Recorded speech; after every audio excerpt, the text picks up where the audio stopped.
The views expressed in this program do not necessarily reflect those of this station. Welcome to Insights into Northeast Michigan, a WBKB News public affairs program.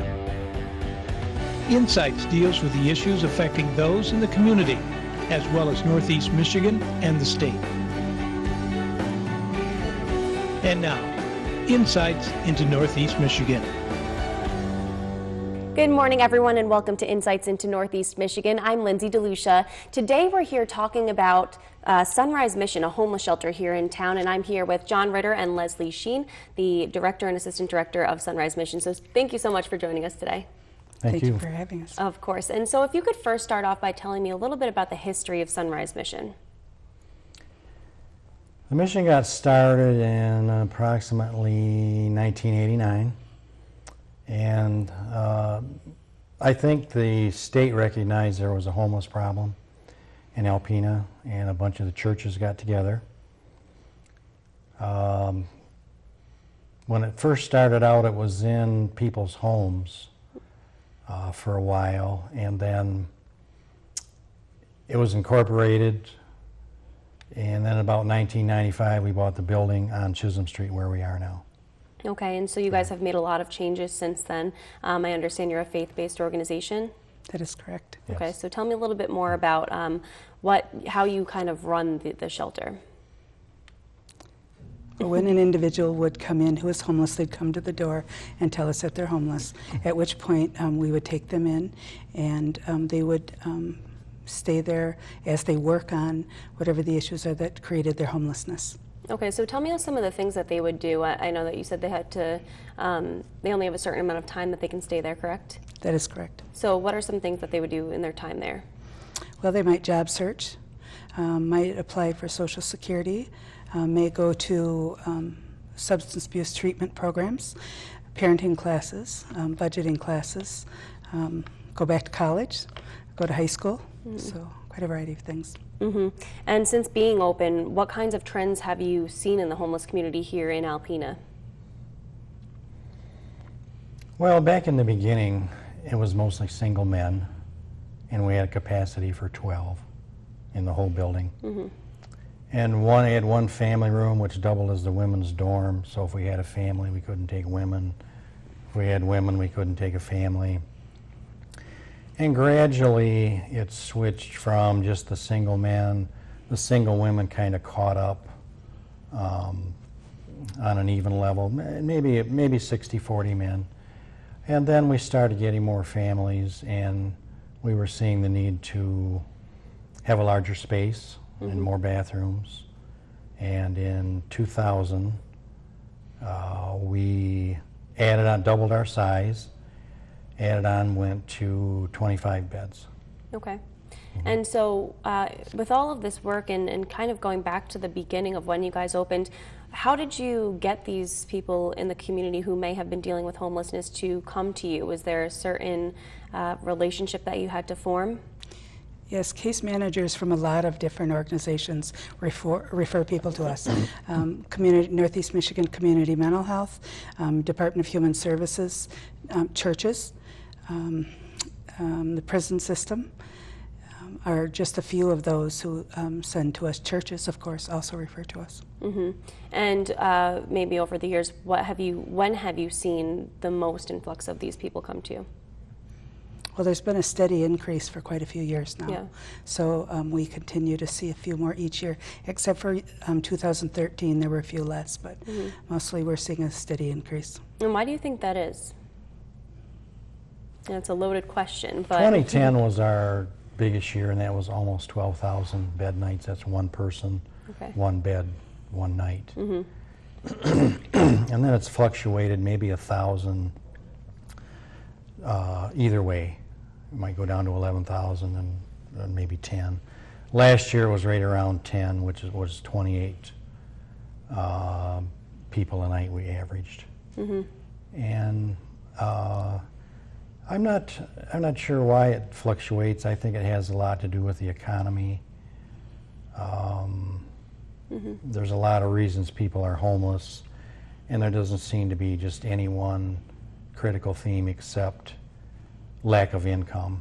So if everybody had a income source or stream, they wouldn't be coming to us. They'd go to a hotel or Right. buy a house or, Right. do something different.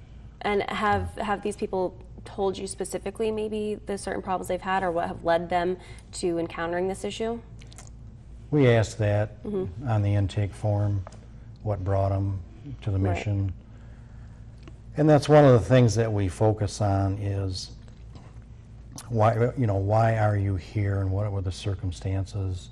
As an example, maybe they got divorced and got kicked out of the house, or there was a domestic thing and they were asked to leave, or law enforcement showed up and they have nowhere else to go, don't have the money for a hotel, and maybe they don't have relatives, but they show up at our door, and anybody that shows up is entitled to stay as long as they're not disruptive or under the influence of something. And over the years, how have you guys controlled funding for your shelter and making sure that you have the right needs for these people when they come in? Well, one of our goals has always been to get off of government funding, and we've been in business for 26, this is our 26th year. Originally it was all 100% government funding and grants, and now we've whittled that down to, the government is about 30% of our income. Okay. So we've got a steady push to get rid of the government, and not that we don't appreciate it, but we'd like to be self-sufficient. And part of that is, that picks up that slack would be, we have a mailing list and we do 4 mailings a year, and there's between 4,500 and 5,000 people on that list that we mail to, and it's a solicitation about what we do, and we're asking for support from the community in these mailings. And the others are, we do get some grants, we get some United Way money, we get a little bit of federal United Way, and then churches and businesses give to us, and sometimes people just come in the door and say, here, I want to help, and things like that. Businesses. Of course, local community trying to keep up a local need that's in our community. It's a very generous community. Yes, It really is. it is. Yeah. All right, well, we do have to take a quick break, but when we come back, we'll talk more about the present here at Sunrise Mission and what you guys are doing today. So stay tuned for that. Welcome back to Insights, everyone. I'm Lindsay DeLucia, and I'm here with John Ritter and Leslie Sheen, who are here with us from the Sunrise Mission Homeless Shelter here in the community. Thanks again for joining us. Thank you. And if we could just start off now by, if you could tell me maybe how many people you have on staff and talk me through maybe a process of someone coming in to you guys for help. Well, if someone were to present at the door and state that they were homeless, first thing they would do is meet with the innkeeper and go through a process of completing the paperwork that we do. And that paperwork helps us to understand what their needs are. Once they're through with that process, they would be taken to the room or the bed where they would be staying, and the innkeeper would ask them about what their needs were. Do they need food? Do they need toiletries? What are their immediate needs? And we deal with the immediate needs and give them a little bit of time to settle in. And then they would do case management with either the director or myself and talk about what caused their homelessness that brought them there. And we build a plan about what's going to happen to carry them into the future to become stably housed again. Right, so your mission is more than just providing somewhere for this homeless population to stay. It's more of making a plan for them, correct? Correct. Okay. The goal is for everyone to be safely housed when they leave. Okay, and so tell me what you've seen from that when you've had people successfully come through and utilize your services, and then when they leave, what are some instances that you've experienced? Well, we see quite a few become housed. Some become housed and then they have problems and come back again, and we go through it again, and then sometimes the second time, that's the magic time that works. So one of the blessings of working there is when they come back and talk to you a year or 2 years later and talk about where they're at today and the success they've accomplished. So that's a wonderful thing about being there. Absolutely, and I think it's a misconception a lot of the time about homeless shelters is just, people coming in and using the service for as long as they need it and then they're back out on the streets. But like you've said here, it's really about making that goal for afterwards. And how many people did you say that you can house at one time? 33, Okay. And how many people do you have on staff? 7 employees. Okay. So how do you find that relationship with the person coming in having fewer amount of people on staff than people staying there? How do you maintain that relationship? Well, there's one person at night that's in charge, innkeeper, and they're in charge of the facility and everything in it and everybody. And there's a rule sheet that when people come in, we ask them to read it. And is there anything on there you don't understand or feel you can comply with? And it would be things like you have to stay sober. There's a 10 o'clock curfew. You can only enter or exit through the front door. Things like that that you would have in your own house to keep order. And during the week, Leslie and I are there, and we are working with people. We're helping innkeepers. It's a joint effort for everybody on staff to work with the people that are there, and it doesn't matter what their needs are. And even in my job description of the innkeeper is out on lunch, her and I will fill in, and we're doing that. Or if somebody's sick and has to go home, we can take that. And it seems to work pretty well. We've got good staff, and I think we have a nice atmosphere for people, kind of a homey type deal where they feel comfortable and safe. And I think it helps people to open up and to perform better in their own life. Because some of them come in, from domestic violence things, or maybe they have been through some other type of traumatic situation, and it really helps to have a safe place to come to and, for somebody to function. Of course. Yeah. And are there obstacles maybe that you guys face with certain people coming in? I know before you had mentioned some deal with law enforcement before coming in, so how do you handle that maybe? Well, that's based on everybody's behavior, and we take everybody at face value when they come in.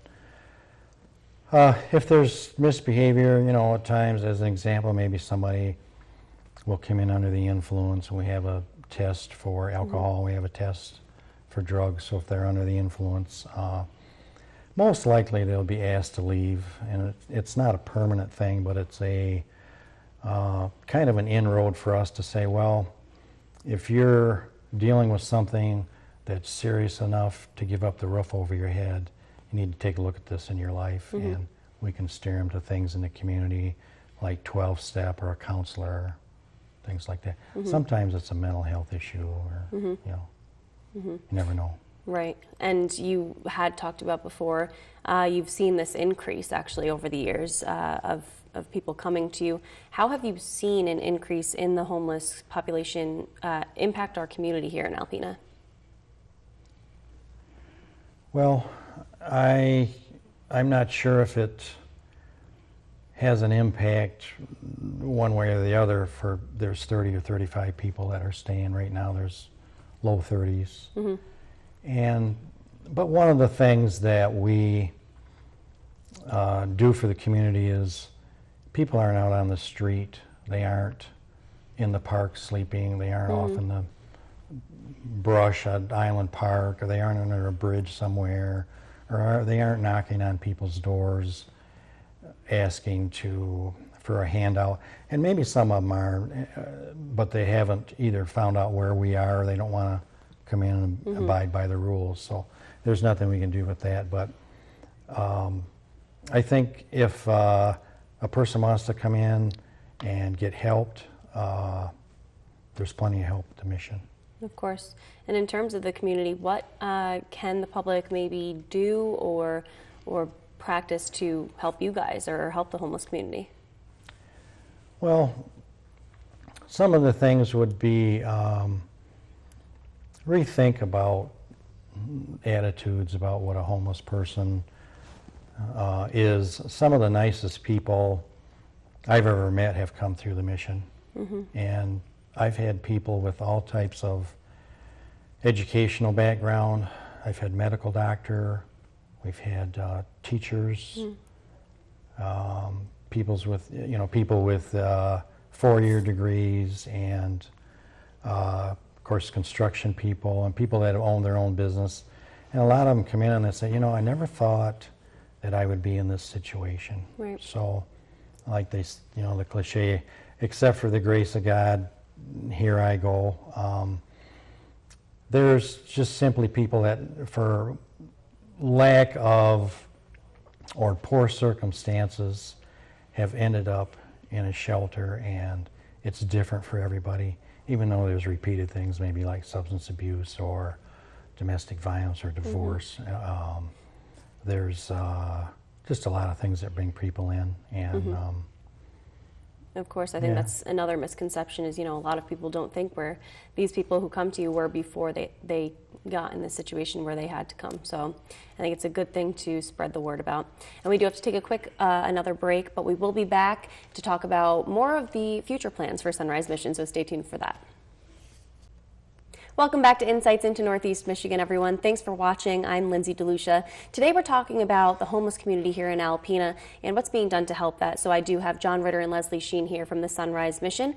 And if you could just start off by telling me, I think that a lot of people don't realize the ages of some people who may need your assistance. So do you see a lot of children come in and ask for help? We do. We see families, quite a few families. We see kids in school, teenagers who come in, and single adults as well. So it's pretty varied. Right. The people that we have. The school, we work with the school systems. They have a program. It's called McKinney-Vento is the funding, and every school has a homeless liaison person who we work closely with to ensure that children don't miss any school and continue to, if possible, attend the school where they came from initially. And do you know when this began, this program? McKinney-Vento? It's been there several years. Okay. 5 anyways, maybe longer. And how have you seen this kind of impact these children who do need your help and allows them to continue their education? Well, one program that Alpena Schools has that is a wonderful program, and it's run through Northeast Michigan Community Service Agency, and it's called the School Success Program. And they have been a wonderful asset to homeless children to help them transition when they come to a new school. So that's another program that's very helpful to our homeless young people in our community. And what other organizations maybe in the community do you guys work with? I know you had spoken about, communicating with recovery centers in the area. So what other organizations do you work closely with? Well, we work with Northwest Michigan Community Mental Health, with Department of Human Services. There are a variety of programs that do counseling for people in the community. 12-step programs, we encourage folks to participate in them. MSU Extension has wonderful classes that they give, and we encourage folks to be involved in those. Those are a few. Yeah, and in terms of the future for Sunrise Mission, we've talked about your history and when everything started, and you've grown so much since then. So what do you see in terms of a couple years down the road even for you guys? Well, right now we have blueprints for a activity center in the back of the property, and we have quite a bit of room back there. It would be 60 by 34, and it's not an expansion of bed nights or capacity in that sense, but it's a expansion in a capacity for, like Leslie was saying, having the extension classes in there, a bigger room for budgeting classes, a bigger room for the cooking classes or nutrition classes, and show people how to stretch their budgets. We could also use it for our board meetings and for our holiday meals, which are really gotten to be quite crowded. We'd love to have a bigger space, and this would have a cathedral ceiling, and we could also have movie nights back there. And it's just the same people that are in the mission proper that would be using this. And one of the big advantages is in the winter, we don't have to go outside and go right out a door and right into that center, and it'd be great for moms and kids in the winter to have an activity center there versus having them right now they're, kind of running up and down the halls and around. Sometimes there's 8 or 10 kids in there and it gets pretty loud and lively, and this would just be a great help. So this has been in the works for about 6 years. The board's been looking at having this extra capacity. And like I said, we do have the blueprints. And we've gone to zoning twice on it, and we're kind of stuck there for whatever reason. And we thought we addressed things pretty well, but I'm not sure what the next step is there. This mission isn't going anywhere. We plan to stay on this property, and there's plenty of room for the expansion, and it would be a nice upgrade for our property, and we think for the community and the neighborhood there. Right. What do you think the activity center would do to boost the morale of the people you see come in? I think it would be great to have more classes and more room, because when we had the extension service in, we've had them before in the mission. So it wasn't enough room. We'd have to have a separate class downstairs. Then she'd have to go upstairs, do a separate class. And it'd be nice to just have one. And again, on the holidays, when we have maybe 40 or 50 people there, right now we have to take all the furniture out of the living room, stash it in the hallway, bring in borrowed tables and set all that up, and then we got to tear it all down. It's just be nice to have that space. We're hoping some way, shape, or form this will go through yet, and we can have that extra, room to grow there. So. Our holidays, for the holidays, we have a holiday meal at each holiday, and all of our former guests are encouraged to come, and it's a great time to see all of them and see their families and see how they're doing, and so more space would be wonderful to be able to share with more. Of course, and yeah, the holidays are coming along before we know it, and even with a lot of people celebrating and just thinking about the holiday time, it seems to be a time of increased struggle for some people. So do you welcome maybe more people in during the holiday time, or how does that work? Not necessarily, but I think they're under more duress and stress being out of their own home during the holiday and not quite sure how life's going to play out yet. And holidays are stressful enough if you got your own home and your family's around you and you're trying to get all that together, and to be in a in a shelter and not quite knowing the ropes yet, and strangers, and it adds to the stress. Yeah. Of course. And so just so everyone knows, where exactly are you guys located? 622 West Chisholm. Okay. And what are your hours? How does that work? 24/7. There's Okay. always somebody on staff. Okay, great. And do you have a website or a phone number that people can learn more about you from? Phone number 989-356-1277 for any needs, if somebody needs to come in or you have questions or if they wanted to donate. We also have a website. What's the? Sunrise Mission. We're just sunrisemission.com, or our email address is sunrisemission@frontier.com. Great. And if you had to, sum it up into one mission statement or something that you would want the community and the public to know, what would you say about Sunrise Mission? Well, I'd say it's a place to call home while you're working on your next home.